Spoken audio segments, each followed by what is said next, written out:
कलकत्ता की सड़कों पर मुसलमान औरत जा रही है, माशाअल्लाह, नकाब में जा रही है, नकाब में जा रही है, मगर उस नकाब के अंदर इतने डिजाइन बने हैं, इतने नक्शो निगार बने हैं, इतने उसके अंदर इतना उस नकाब को सजाया गया है कि शायद बगैर नकाब के अगर वो औरत गुजरती तो शायद उतनी तवज्जो उसकी तरफ न दी जाती जितनी नकाब की वजह से दी जा रही।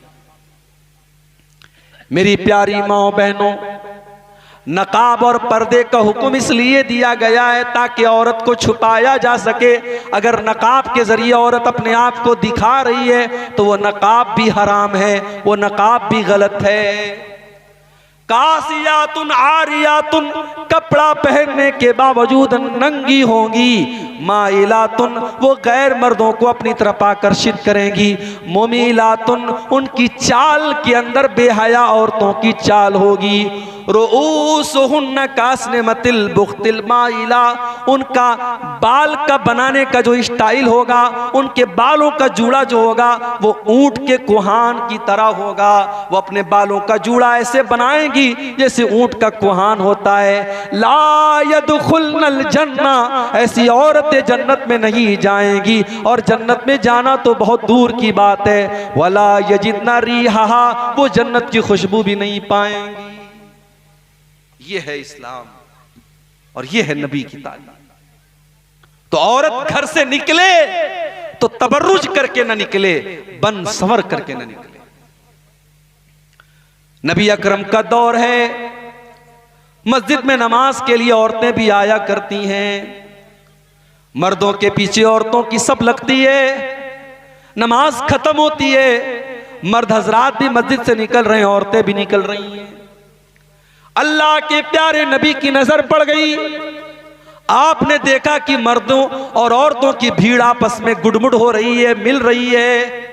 आपने बड़े गुस्से में औरतों से कहा, इस्ताखिरना, अय औरतों तुम पीछे हट जाओ। लैसा लकुन्ना अन तहकुकन तरीक, बीच रास्ते में से चलना तुम्हारा काम नहीं है। औरतों पीछे हटो, तुम्हारा काम बीच रास्ते में से चलना नहीं है, मर्दों से सट करके चलना नहीं है। अलैकुन्ना बिहाफाति तरीक, अय औरतों तुम किनारों से चलो, तुम रास्ते के किनारों से चलो, बीच रास्ते में से न चलो। ओ मेरी प्यारी माँ बहनों, वो रात रात भर जलसे और तकरीरें सुनने वाली औरतें तो नहीं थी। उन्होंने नबी की हदीस को सुना, उन्होंने नबी के जुमले को सुना। हदीस के अल्फाज हैं, फकानतिल मरअतु तल्तसिकु बिल जिदार। नबी का एक जुमला सुनने के बाद औरतों ने अल्लाह के नबी की बात पर अमल किया और इतना किनारे से चल रही थी कि बाज औरतें दीवार से चिपक करके चलती थी और उनका कपड़ा दीवार में फंस जाया करता था। नबी ने एक जुमला इस्तेमाल किया और उनके पर्दे का ये आलम था, उनकी इताअत का ये आलम था। मेरे प्यारे साथियों, वला तबर्रजना तबर्रुजल जाहिलियतिल ऊला, ऐ नबी के घर की औरतों तुम बन सवर करके न निकला करो। वह अकीमन सला, और तुम नमाज कायम किया करो। रमजान का महीना आने वाला है। ओ मेरी प्यारी माँ बहनों, अगर आप नमाज नहीं पढ़ती हैं, कम से कम रमजान में शुरू कर दीजिए और कोशिश कीजिए कि रमजान में एक वक्त की नमाज भी कज़ा न होने पाए। इंशाअल्लाह अगर आपने एक महीना नमाज की पाबंदी कर ली तो मुझे पूरी उम्मीद है कि आप अगर रमजान भर नमाज पढ़ सकती हैं, एक महीना 5 टाइम की नमाज पाबंदी से पढ़ सकती हैं, तो साल के बाकी 11 महीने भी आप नमाज की पाबंदी कर सकती हैं। बहाने मत कीजिए, नमाज न पढ़ने का कोई बहाना नहीं है हमारे पास। नबी के दौर की औरतें गैस के चूल्हे पर खाना नहीं बनाती थी। नबी के दौर की औरतें नल से पानी नहीं भरती थी। उस जमाने के बच्चों को डायपर इस्तेमाल नहीं कराया जाता था। उस जमाने में भी बच्चे पलते थे, औरतें सारे काम करती थी और नमाज की पाबंदी भी करती थी। इसलिए नमाज न पढ़ने का हमारे और आपके पास कोई बहाना नहीं है। अभी सीरिया के अंदर जो जलजला आया था, उसमें एक 6 या 7 साल की बच्ची ने, जो 3 दिन तक बेहोश थी, मलबे के नीचे जब उसको निकाला गया और होश में आई है वो लड़की, तो 6 या 7 साल की वो बच्ची होश में आने के बाद पहला जो लफ्ज उसके मुंह से निकलता है, पहला जो जुमला उसके मुंह से निकलता है, वो क्या कहती है? कम मिन सलातिन ज़य्यातुहा, कम मिन सलातिन तरक्तुहा, पता नहीं कितनी नमाजें मेरी छूट गई। 6 या 7 साल की बच्ची को इस बात की टेंशन है, इस बात की फिक्र है कि मेरी कितनी टाइम की नमाजें छूट गई। अल्लाहु अकबर। आज हम हट्टे कट्टे हैं, तंदुरुस्त हैं, जवान हैं, हमारी माए बहनों का भी यही हाल है, हमारे मर्दों का भी यही हाल है, नमाजें छूट रही हैं, कोई फर्क नहीं पड़ रहा है। रमजान का महीना 4-5 दिन में शुरू हो रहा है मेरे भाइयों। आइए हम इस रमजान को अपनी जिंदगी में एक बेहतरीन तब्दीली का महीना बनाएं। अगर आज तक हम नमाज नहीं पढ़ते थे तो आने वाले रमजान में हम नमाज शुरू करते। रमजान में सब चेंज हो जाता है ना भाई। सुबह को 4 बजे कौन उठ करके नाश्ता करता है? नाश्ता तो सुबह 9-10 बजे होता है ना। ये सुबह 4 बजे कौन सा नाश्ता हो रहा है? रमजान में हम सुबह 4 बजे उठ करके खाना खा रहे हैं। दोपहर का खाना हमारी आदत होती है, मगर रमजान के 1 महीना हम दोपहर में कुछ नहीं खाते, सीधे शाम को खाते हैं इफ्तार के टाइम। खाने का टाइम चेंज हो गया, सोने का टाइम चेंज हो गया, नाश्ता का टाइम चेंज हो गया, दोपहर का खाना हम खाना बंद कर देते हैं। ओ मेरी प्यारी माओ बहनों, रमजान का महीना हमें यह सबक देता है कि अगर हम अपने आप को परिवर्तन करना चाहें, अपने आप को चेंज करना चाहें, अपने आप को बदलना चाहें, तो कोई मुश्किल काम नहीं है। जो बीड़ी पीता है, जो सिगरेट पीता है, जो किसी भी तरीके की गलत आदत में पड़ा हुआ है, अगर वो अपनी आदत को बदलना चाहता है तो रमजान का महीना सबक दे रहा है कि तू बदलना चाहता है तो बदल सकता है।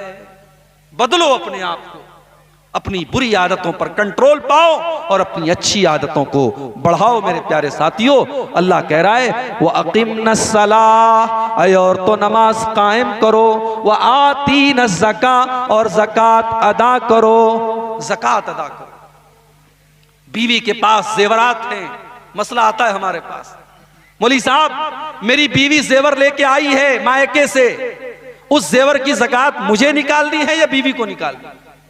मसला आता है ना, सवाल आता है हमारे पास। तो मसला सुन लो, जेवर की मालिक अगर औरत है, जेवर औरत का है, तो कायदे से ज़कात तो औरत को देनी चाहिए। मगर चूंकि औरत की अलग से कोई आमदनी नहीं है, शौहर ही उसको कमा के लाके देता है, इसलिए अगर शौहर निकाल दे ज़कात तो ज़कात अदा हो जाएगी। लेकिन अगर शौहर के पास इतना पैसा न हो कि वो उस जेवरात की ज़कात निकाले, तो औरत के लिए लाजिम है कि वो जेवर की ज़कात निकाले। और अगर उसके पास कैश रकम नहीं है तो उसी जेवर में से कुछ जेवर बेच करके निकाले। लेकिन अगर 7.5 तोला सोना या 52.5 तोला चांदी या उससे ज्यादा की अगर उसके पास जेवरात हैं, सोना चांदी है, तो उसको ज़कात देनी पड़ेगी। अल्लाह ने औरतों का नाम लेकर के कहा वह आतीन ज़का, तुम्हें ज़कात अदा करना है। वह अतीन अल्लाह व रसूलहू, और ऐ मुसलमान औरतों तुम अल्लाह की इताअत करती रहो, रसूल की इताअत करती रहो। इन्नमा युरीदुल्लाहु लियुज़हिबा अन्कुमुर रिज्सा अहलल बैति व युत्तहिरकुम तत्हीरा। ऐ नबी के घर वालों, ऐ नबी के अहले बैत, अल्लाह ताला ये हुक्म इसलिए दे रहा है, इसलिए कि अल्लाह ताला हर तरीके की गंदगी से तुमको पाक और साफ करना चाहता है। हर तरीके की गंदगी से अल्लाह अपने नबी के घर को दूर करना चाहता है। आज हमारे और आपके घरों में बहुत गंदगी है मेरे भाई, बहुत गंदगी है, हालात कंट्रोल के बाहर है। आज किसकी लड़की रात में किससे बात कर रही है कोई गारंटी नहीं दे सकता। कौन सा ऐसा गांव है जहां ज़नाकारी के वाकयात ना हो रहे हो। बचा लो अपने बच्चों को मेरे भाइयों, बचा लो अपनी बच्चियों को। इस जहरीले माहौल में अपनी बच्चियों को बचपन से ही पर्दा सिखाओ, शर्म और हया का सबक दो। अपनी बच्चियों को बताओ गलत क्या है और सही क्या है, और ये काम माँ करेगी, और माँ तब करेगी जब माँ खुद सही होगी। जब माँ खुद पर्दा करेगी तब बच्ची को पर्दा सिखाएगी। जब माँ खुद हया वाली होगी तब बच्ची को हया सिखाएगी। जो औरत खुद बेपर्दा रहती हो, बेहया रहती हो, वो बच्ची को क्या सबक देगी? आज पूरे हिंदुस्तान में खबरें आ रही हमारे पास, मुसलमान लड़कियां मुर्तद हो रही हैं, इस्लाम को छोड़ करके गैर मजहब में दाखिल हो रही हैं, गैर मुस्लिमों के चंगुल में फंस रही हैं, अपनी इज्जत का सौदा कर रही हैं, इस्लाम का सौदा कर रही हैं। और कौम बेचारी सोई पड़ी है, कौम सोई पड़ी है। हमें तो बिरयानी खाने से फुर्सत नहीं है, हमें तो शादियों में बेहतरीन खाना खाने से फुर्सत नहीं है। मेरे प्यारे साथियों, कभी फुर्सत मिले तो इन मुद्दों पर भी गौर करने की जरूरत है। मैं अक्सर अपनी हर तकरीर में कहता हूं कि आज हमारी औरतों को दीन की बातें जितनी पहुंचनी चाहिए नहीं पहुंच पा रही, औरतों को जितनी दीन की बातें मिलनी चाहिए नहीं मिल पा रही है। आज आप देखिए, जुमा की नमाज आपके गांव में होती है, आज कितनी मस्जिदें हैं जहां औरतों का इंतजाम नहीं है जुमा के। आपके गांव में है? नहीं है। क्यों नहीं है भाई? क्या औरतों को दीन सीखने का हक नहीं है? क्या साल का एक जलसा काफी है उनको दीन की बात बताने के लिए?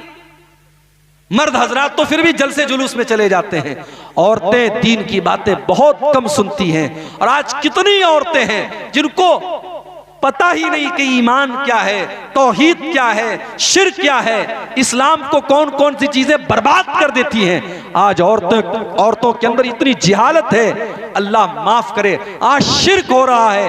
आपकी शेरशाबादी बिरादरी के अंदर मैंने देखा औरतें शिर्क कर रही हैं, तावीज पहना जा रहा है, कब्रों पे जाके सजदा किया जा रहा है, गले में तावीज पहना जा रहा है। आज ये तमाम काम हमारे घर की औरतें कर रही हैं और हम और आप सोए पड़े हैं। मेरे प्यारे साथियों, अपने घर की औरतों को भी दीन की तालीम सिखाओ। इसीलिए अल्लाह के नबी ईदैन की नमाज में, ईद और बकरीद की नमाज में खास तौर से हुक्म देते थे औरतों को ईदगाह जाने का। आपने बड़ी सख्ती से फरमाया कि औरतों को ईदगाह लेके जाओ, यहां तक कि अगर ये औरतें हैज की हालत में हो, नापाकी की हालत में हो, तब भी उनको ईदगाह लेके जाओ। वो मुसल्ले से दूर रहेंगी, किनारे बैठी रहेंगी, मगर इमाम की दुआ में शामिल रहेंगी। यहां तक आपने फरमाया अगर किसी औरत के पास चादर नहीं है, दुपट्टा नहीं है, अपनी पड़ोसन से, अपनी बहन से उधार ले ले, मगर वो ईदगाह में जरूर जाए, वो ईद और बकरीद की नमाज में शामिल हो। ये ताकीद की है जनाब मोहम्मद रसूलुल्लाह सल्लल्लाहु अलैहि वसल्लम ने। मेरे प्यारे साथियों, आज हमें और आपको अपने बहन बेटियों की इस चीज पर भी तवज्जो देने की जरूरत है।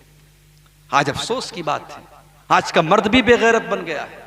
घर में बेहयाई हो रही है, मर्द को कोई फर्क नहीं पड़ रहा है, मर्द की पेशानी पर कोई बल नहीं पड़ रहा है। याद रखो, जिस भाई की बहन बेपर्दा घूम रही है और भाई को कोई फर्क नहीं पड़ता, जिस शौहर की बीवी बेपर्दा घूम रही है और शौहर को मजा आता है, और जिस बाप की बेटी टाइट कपड़े पहन करके घूम रही है और बाप को कोई फर्क नहीं पड़ता, वो भाई, वो बाप, वो शौहर बेगैरत है, वो दयूस है। और अल्लाह के प्यारे नबी ने फरमाया कि 3 लोग ऐसे होंगे कयामत के दिन जिनकी तरफ अल्लाह ताला न तो देखेगा, न बातचीत करेगा, न पाक साफ करेगा। वो कौन से 3 लोग होंगे? नंबर 1, अल-आक़ लिवालिदैहि, अपने माँ बाप को सताने वाला। नंबर 2, वल मरअतुल मुतरज्जिला, मर्दों की नकल करने वाली औरत। और नंबर 3, वद्दयूस, बेगैरत मर्द, जिसके घर में बेगैरती हो रही हो और उसको कोई फर्क न पड़ता। अल्लाह गैरत वाला है, नबी गैरत वाले हैं, सहाबा गैरत वाले हैं। अपने अंदर भी गैरत पैदा करो, शर्म व हया पैदा करो, और जब आपके अंदर गैरत होगी तब आप अपने घर की औरतों को भी गैरत वाला बनाएंगे। अपने घर के अंदर कोई बेपर्दगी आप बर्दाश्त नहीं करेंगे। तो अल्लाह ने फरमाया कि ऐ नबी की औरतों, अल्लाह ताला हर तरीके की गंदगी से तुमको दूर करना चाहता है। अब यहां पर जो आखिरी आयत है कुरान के 22वें पारे में, जो जहां अल्लाह ताला अपने नबी को की बीवियों को जो हुक्म दे रहा है, वहां पे आखिरी बात जो अल्लाह ने कही, वज़कुरना मा युतला फी बुयूतिकुन्ना मिन आयातिल्लाहि वल हिकमा। ऐ नबी की औरतों, तुम्हारे घरों में जो कुरान पढ़ा जाता है और जो हदीस पढ़ी जाती है, उसको तुम याद किया करो, उसका जिक्र किया करो, उसको दोहराया करो, इसी में तुम्हारी भलाई है। रमजान का महीना आ रहा है, एक गुजारिश करना चाहता हूं अपने नौजवानों से, हो सके और पॉसिबल है, मुमकिन है, आप एक महीना फेसबुक को छोड़ दीजिए, एक महीना टेलीग्राम को छोड़ दीजिए, एक महीना इंस्टाग्राम को छोड़ दीजिए, और एक कदम और आगे बढ़ के कहूं, एक महीना यूट्यूब को भी छोड़ दीजिए। आप कहेंगे मौलवी साहब यूट्यूब पर तो आपकी तकरीर सुनते हैं हम, मुझे बहुत अच्छी तरीके से पता है। वो अब्दुल गफ्फार साहब को देखते देखते कब कैटरीना कैफ आ जाती है पता भी नहीं चलता। बड़ा होशियार है यूट्यूब। हम लोग बोलते ना हमारे मोबाइल पर बड़ी गंदी तस्वीरें आती हैं, वो गंदी तस्वीरें क्यों आती हैं? जो आप देखते हैं यूट्यूब वही दिखाता है। आपने एक वीडियो देखना शुरू किया, यूट्यूब बहुत होशियार है, वो समझ गया आपको क्या पसंद है, आप जो देखेंगे वही आपको दिखाएगा। एक महीना इबादत का महीना बना लो मेरे भाई। जब अल्लाह ने 12 महीनों में इस एक महीने को चुन लिया है कुरान को नाजिल करने के, भाई अल्लाह अगर चाहता तो कुरान को शाबान में उतार देता, शव्वाल में उतार देता, मुहर्रम में उतार देता, मगर अल्लाह ने रमजान में उतारा। और नाम लेकर के अल्लाह ने कुरान में कहा, शाहरु रमजान अल्लज़ी उन्ज़िला फ़ीहिल कुरान, रमजान के महीने में कुरान को उतारा गया है। इस एक महीने को जब अल्लाह ने कुरान का महीना बनाया है तो हम और आप इस एक महीने में कुरान से जुड़ जाएं मेरे भाइयों। तिलावत करो कुरान की, मेरी माँ और बहनों, तिलावत भी करो। 2 तरह की तिलावत, फार्मूला दे रहा हूं, रमजान 3 दिन के बाद शुरू होने वाला है, फार्मूला दे रहा हूं, कोशिश करो इस रमजान में इस फार्मूले पर अमल करें। जब कुरान की तिलावत करो तो 2 तरह से तिलावत करो। एक तिलावत करो सिंपल तिलावत, तिलावत यानी पढ़ रहे हैं आप, अलिफ लाम मीम पढ़ लिया आपने, सयकुल पढ़ लिया, तिलकर रसूल पढ़ लिया, एक एक पारा 2-2 पारा जितना पढ़ सकते हैं आप तिलावत करें। एक तिलावत सिंपल करें, एक तिलावत आप करें तर्जमा के साथ। आसनुल बयान एक तफसीर है, आमतौर से मिल जाती है, आप उसका मुताला कर सकते हैं। तफसीर इब्ने कसीर आमतौर से मिल जाती है, उसका मुताला कर सकते हैं। कोई भी अच्छी सी मुस्तनद तफसीर ले लें आप, और तर्जमा और तफसीर के साथ जितना हो सके 1 पेज 2 पेज 5 पेज कुरान को समझ करके पढ़ना शुरू करें। इस रमजान में आप ये 2 तरीके की कुरान की तिलावत करें, और मोबाइल से जहां तक हो सके दूर रहें। और रमजान का महीना सिर्फ भूख और प्यास का महीना नहीं है। 14-15 घंटे आपके भूखे और प्यासे रहने से रमजान का हक अदा होने वाला नहीं है। रमजान को गुनाहों से बचने का महीना बनाइए। हमने ये भी देखा है, साहब दिन में रोजा रख रहे हैं, रात में बैठ करके फिल्में देखी जा रही हैं। मैं कर्नाटक में गया पिछले साल रमजान में, वहां एक नौजवान मेरे पास आया, बोला मौलवी साहब एक फिल्म है, उसमें अल्लाह के नबी के दौर की कहानी को दिखाया गया है, फिल्म का नाम है द मैसेज। तो बोला कि मौलवी साहब इस फिल्म को देखना कैसा है। मैंने कहा कि ये बताइए कि जो फिल्म आप बता रहे द मैसेज, उसमें सहाबा की तस्वीर भी आई है? कहा कि हाँ, सारे सहाबा को तो उसमें नहीं दिखाया गया है, हजरत अबू बकर, हजरत उमर, हजरत उस्मान, हजरत अली का चेहरा ढांक के दिखाया गया है, मगर बहुत सारे सहाबा को उसमें फिल्माया भी गया है, जैसे हजरत हमजा हैं, हजरत बिलाल हैं, तो उनको दिखाया गया उसमें। मैंने कहा एक बात बताऊं आपको, चलो 2 मिनट के लिए मान लो कि फिल्म की स्टोरी सही है, फिल्म में जितना कुछ बताया गया है सब बिल्कुल सही है, मगर आपने अगर उस फिल्म में हजरत बिलाल को देख लिया तो जब भी हजरत बिलाल का नाम आएगा तो आपको उसी फिल्म वाले बिलाल याद आएंगे। जब भी हजरत हमजा का नाम याद आएगा आपको लगेगा हमजा वही है जो मैंने द मैसेज फिल्म में देखा था। मैंने कहा यह बिल्कुल भी मुनासिब नहीं है कि सहाबा के ऊपर बनी हुई फिल्में हम देखें। सहाबा की सीरत को समझने के लिए हम ऑडियो सुन सकते हैं, तकरीरें सुन सकते हैं, किताबें पढ़ सकते हैं, लेकिन सहाबा के नाम पर जो फिल्में बनेगी वो मुनासिब नहीं है। तो रमजान के महीने में वहां कर्नाटक में लोगों ने बताया कि बड़े शौक से लोग देखते हैं और लोगों को ये लगता है कि साहब रमजान का महीना है तो ये वाली फिल्म देखना, इसमें बड़ा सवाब का काम है। तो ये कोई सवाब का काम नहीं। कुछ दिनों तक अर्तगरल गाजी के नाम से एक मूवी आई थी, उसमें बड़ी बहादुरी के वाकयात दिखाए जा रहे थे। हमारे बाज नौजवान बड़े शौक से उसको देख रहे थे कि साहब ये तो बड़ी बहादुरी की बातें हैं। फिल्म होती है, उसमें कहीं ना कहीं गड़बड़ी होती है। इसलिए रमजान में इन तमाम फजूल चीजों से मेरे प्यारे भाइयों और मेरी माँ और बहनों, हम अपने आप को बचाएं, अपनी नजरों की हिफाजत करें, अपनी जुबान की हिफाजत करें और कोशिश करें कि ये जो रमजान 2023 का आने वाला है, ये हमारी जिंदगी का सबसे बेहतरीन रमजान बन जाए। हमें से